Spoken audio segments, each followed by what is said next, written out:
Hey, this one gets a little. Oh, hey, universe, how you been? It's Thursday, November 9th. I'm not going to do the reverse 9/11 joke. If you're stupid enough to listen past this, you're going to hear it. So sorry about that, but yeah, you got that coming. And you got to talk about, well, frankly, um, love, or my uh, lifelong considerations of the phrase falling in love. And I don't think I paid enough recognition to the current great person in my life I'm trying to maintain, is their energy this week has been so uplifting and recalibrating that I feel like I've actually settled down quite a bit. And I don't know that I addressed that very well in what you're about to listen to. And the influence of unique souls in your life plan matters. When they happen through, treat them as well as you can. Hello, universe. It is the 9th of November in the year after I came to a realization about love. So what year would that be? The year after love? No, there was no love. So how about the year after the purported possibility of love igniting, but failing to launch, so thus left on the cutting room floor? How about the year love was left on the cutting room floor? The one after that. That's what this year is. But still, it's the 9th of November, which, as we do our dates here, makes it the reverse 9/11, right? It's the 11/9. So what should we do? Should we go be nice to the world? Nah, no, wait. What's the reverse of 9/11? Put some shit back together? Not be mean to the Middle East? Not let Israel whoop us up the way they have been for decades? All right, I'll stop. I did not get on to talk about Israel or Israelis or Hamas or Gaza or any of the horrific experience that the world is witnessing. But that doesn't mean I've forgotten about it. But instead, no, I want to go the opposite direction of war, and I want to talk peace and love and harmony and all that jazzy nonsense. Because, well, because honestly, I'm quarreling with my fucking life right now in a way I've never had to deal with it. And I'm not enjoying it, per se. I don't know what this is. I really don't know what this is. So, working through my emotional with the universe. Well, that's what this is all about, I think. Or it's about something else, but it's about something. And it might as well be about working out my emotional. Uh-oh. Battery's low, going to power saving. This means the recording's about to get shitty. So, having learned from my audio mistakes of the past, I need to go get a new battery. So, pause. Now, I know what some of you clever iPhone owners were thinking at that moment, but John, just plug your phone in. Well, yes, that was an option, but given that the plug and the acoustics of that corner are just unknown variables, no, no, no, no, no, no, no. No, I care about the listener experience way too much for that. No, instead, Why does someone continually choose their Samsung Galaxy S4 as their primary device for entertainment and recording needs? Because you can still swap out the freaking battery as many times as you want. So back to 96% I am with this new battery, and we're good to go. Just like we will be if this one runs out and I pop another one in. Because when did we allow our better senses to just run the direction that the corporations want us to go? When did we ever decide it was okay to get a phone without a removable battery? Well, if there's no power ceasing to find its way into the system, they can't listen to you 100% of the time. So, not that I give a shit. I mean, obviously I publish daily daily's a stretch. About 3 to 5 times a week, sometimes even 7 or 8. I throw a recording into the universe that includes all my thoughts, especially my thoughts about the CIA and their malfeasance and the loss of humanity that they're suffering for participating in this dreaded human stain that is our deep state, quote unquote. I feel for you, boys. And a couple of you women who are in the CIA, but I would think most of you have gotten out by now. But the boys that are entrenched, that think listening to me has some viability in their counterintelligence net. Haha, you idiots. What is wrong with you? The discordance that we all feel can't be abolished unless we fully realize our humanity. Your methods are not what we call fully realizing our humanity. So, what you're up to, clever,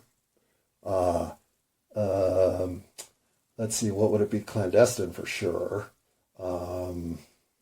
Filled with deceit. Counterintuitive to what your whole purpose of joining the CIA was. That part must hurt a little bit, right? What else is it? I guess all engulfing. Once you're this level of fucking spy, your whole life is just a game of leverage. What a horrible way to live. I think it might be the luckiest thing that's happened to me in life is that I never got a job with the CIA, or really never got in the military, because I could have ended up in a vertical that would have been counterintelligence, and then bam, all of a sudden you're working for fucking BlackRock or whoever, Halliburton, out there with a communication satellite drone, and you're what kind of tanks do we use these days? Do we even use tanks? Are they Humvees? Who knows? Who cares? That's the path that would have ruined my life. Thinking I was smarter than the world. Thinking I was smarter than anybody. Believing it. I've thought it. Come on. We've all thought it. Smarter than that guy. Clearly. Okay, maybe I'm not. But if your whole life is about outthinking your opponent, well, the funniest outcome that's there plainly to be realized from the get-go is that the only one you'll truly outthink is yourself. It's a game that can't be won. And it's a game that inevitably eats its own. As I'm sure your alcoholism is telling you. Oh, wait. Yeah, you graduated to fentanyl. Booze? Fuck, man. Booze is what I used to take a shit. Fuck you, bro. Okay. Hardcore CIA. Hardcore. So I don't, I guess I don't feel um, much filter about what I want to talk about, except I don't like to talk about things that are current affairs like wars. I'll talk about war. Oh, sorry, I'm a little sleepy. I'll talk about war generally, the idea that we don't need it, the idea that every time we are immersed in this level of tyranny, everyone suffers hugely, hugely. And that's enough talk about war. Love, peace, understanding, and all the yada yada that comes with it. I think pre-COVID, if I had had to sit down and figure it out, I probably could have said I fell in love somewhere between 8 and 18 times, and had a healthy distraction another 36 times on top of that. That was clearly never going to facilitate a love plateau, but had enough intrigue to warrant attention. And I'm sure on top of that are another 24 or more desperate situations where I was trying to prove myself as something worthwhile in this world by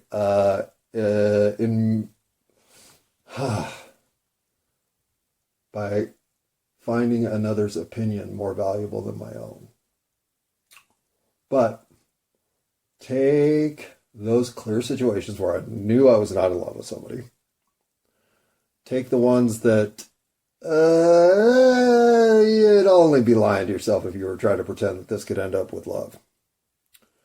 And take out, I don't know, the ones that are too naive to count or too situational to really represent. And I'm probably left with 6-ish great love situations from my life. Right woman, right time, right energy, right combination of everything necessary to make the love connection work. And that's not to say that there were only 6 great women in my life. There were 60 great women in my life or more who were all fantastic. But I wasn't always fantastic with them. So when you narrow it down to the 6 that, if I'd have said, let's make this work, and I'd have chosen one of these, let's say 4 to 6. 6 might be stretching it. I would think that I would still at least be in a relationship that I was proud of. And then COVID hit, which really didn't change anything about love, but happens to be a convenient time variable marker for me to say, since COVID, all of those previous situations, well, they don't hold a candle. They're not even contenders compared to what emotional gobsmacking happened to me in 2022. And for all sorts of fantastical reasons, I conflated a situation about as much as possible, and not in a what would be the perfect caricature? Okay, that more Don Quixote than say Machiavellian. I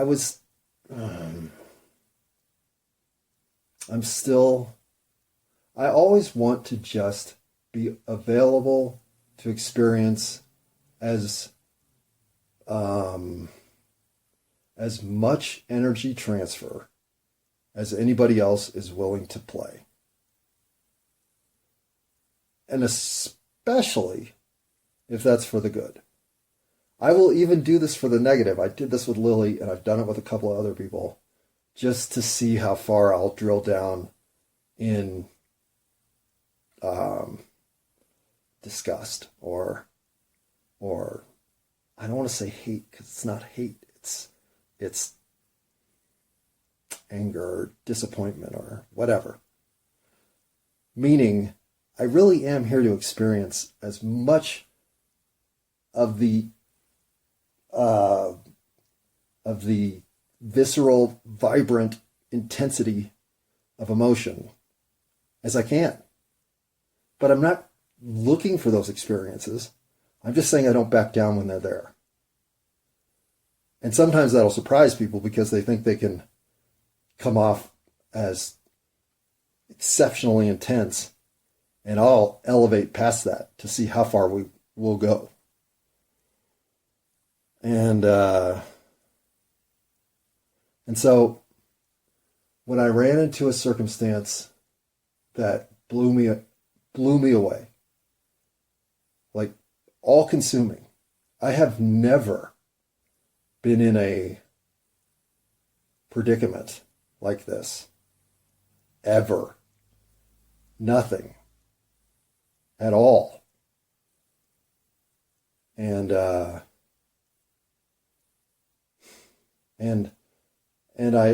so I thought the best play for my stability was to react, to follow the lead, to allow this tidal wave to wash me wherever it was going to take me, but not to try to manage this level of explosion. I have never felt like my life changed after meeting somebody. And that's how this felt. I am still thinking, of course, that this is so overreaction. I will look back on myself in a decade and think, you moron, what were you doing? Probably. I mean, judging by all previous examples, except this is not an example for which there is a previous case study on which to compare notes. I am so sure that this is purposeful that I find it hard to think about what else my life should be, because this seems like the whole point. I even talked to my sister about this, feeling almost obsessive, but it's not that. I mean, it's more connected, as if you really are tripping into a version of yourself.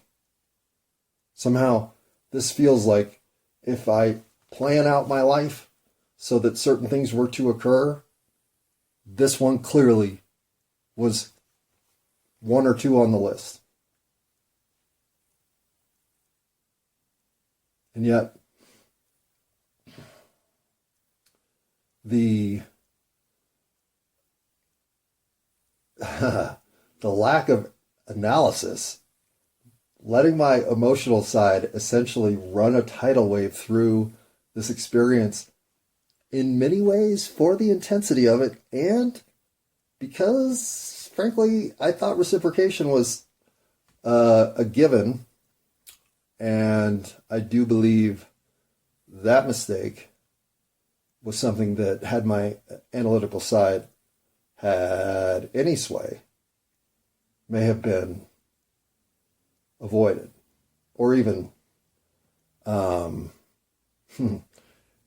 I feel temperance here was never going to necessarily come to bear. I don't know how I could have brought it into the situation, but it was necessary that it show up.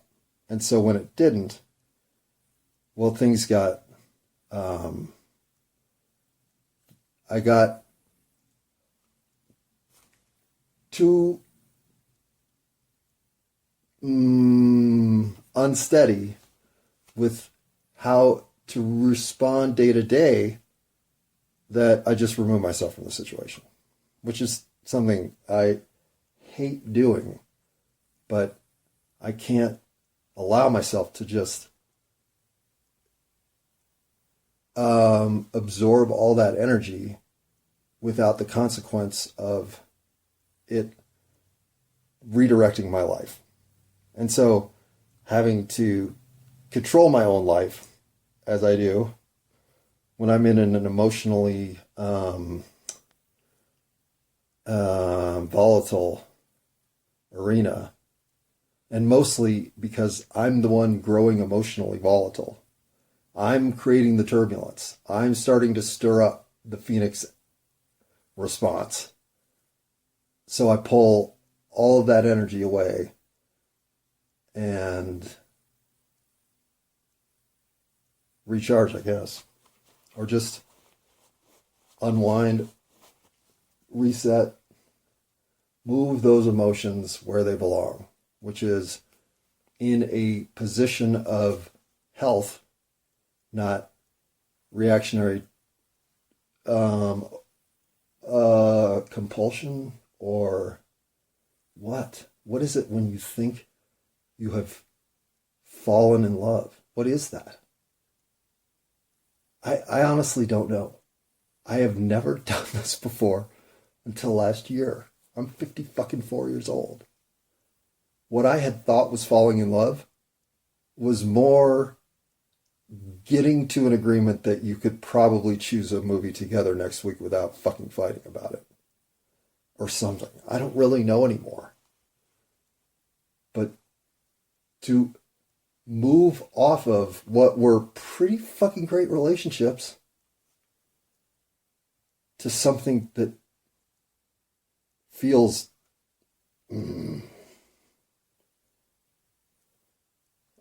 honestly, it's borderline insane. I've never lost control of what I could focus on, and yet if I try to ignore certain situations, they can't go away. They just knock on the door and insist they have their say. This has never been like this. So removing myself from the situation was obvious. I was clearly being I was unable to withdraw enough shielding from my own emotional exponential growth to contain it. I really was somewhat emotionally out of control. I'll 100% agree with that. But I also thought I was experiencing something almost foretold. For the first time, like happily ever after shit. Like, oh, this is what it really is? Well, no wonder everybody's such a fan of this fucking thing. I didn't know it was like this.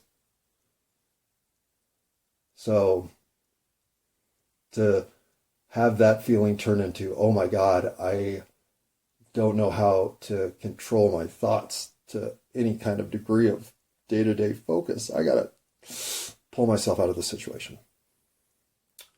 And then the 6-month break to find something uniquely different enough to move away from that mostly worked. Because I say mostly in that I still couldn't avoid thinking in reflection to this circumstance. It didn't go away. In fact, in the romantic opportunities that I tried to, well, and the ones that availed themselves during my establishing other emotional territory, I even admitted to one person, well, I know I can't be serious here because I definitely don't feel love towards you. Yeah, that's just. I mean, for clarity and purpose and communication, I think you can give that a 10. But for harshness and lack of any kind of sensitivity, really just any thought whatsoever, yeah, that's probably a 0. But okay, so that doesn't mean that you can't adjust to a circumstance where you are dumbfoundedly insane and someone else is not. Okay, I guess this must happen all the time.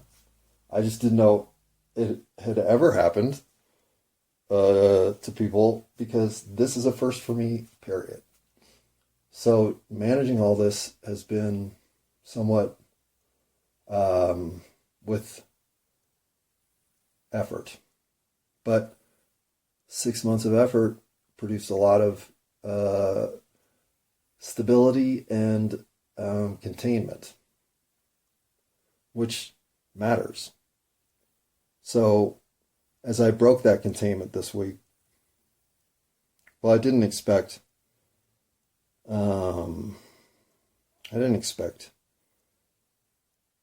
to have to so quickly realize that I'm right, that this wasn't just a happenstance of timing. I will never be able to let the idea of this person go. So I either have to find a happily ever after path here or live with that situation. And that's what I've been doing for 6 months. I've actually come to have some level of awkward agreement with how that scenario just inevitably will be. But I tell you this, if this is what, I don't know, is it better to have loved and lost than never to have loved at all? I don't know. If I went back to my pre-COVID self, I'm not saying I'd be all that disappointed. This certainly shows me something that is so much deeper than I knew could possibly exist between people. I don't know if that was knowledge I really needed to have. Maybe I did. But regardless of what level of connection you're finding with the universe, I think when you find a connection that is so far an outlier from what you've experienced before, so removed from the traditional ABCs of you know me, that it literally shakes your foundation. Well, whatever connection you can manifest therein, you should. And you should be powerful enough with the scenario that presents itself to take advantage of whatever is there to be taken advantage of as a shared commodity between you. I've had too many great people who I just didn't respect their position of greatness enough to maintain them in my life.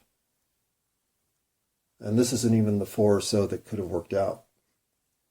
These are good friends who I should have been much more clear about how much they meant to me so that there wasn't a gap of time that became too much to address, and thus away they float. Well, for once in my life, I'm standing up to a person who I know is great and saying, don't float away. Whatever it takes to maintain friendship here has to happen. You matter too much already in the world, as I see it, to disappear. So I can't let you. Now, that sounds a little fucking stalkery and obsessive. And maybe it is. But I offer a lot in friendship. I give as much as anyone I know because it matters to me to give. And I never expect anything in return.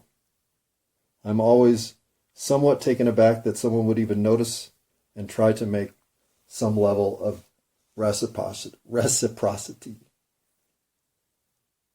I never expect anything in return.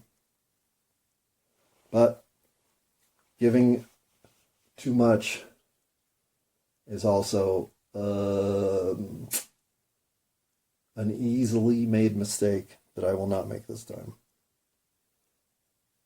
I can take small doses of great people. They don't have to be full-time available. They don't have to be 100% aligned with me. They don't even have to be something that, well, great people are whatever you can make of them. I figure you see maybe 15 in your life. And if you hold on to even 3 of them, well, I mean, you'd be way ahead of me, that's for sure.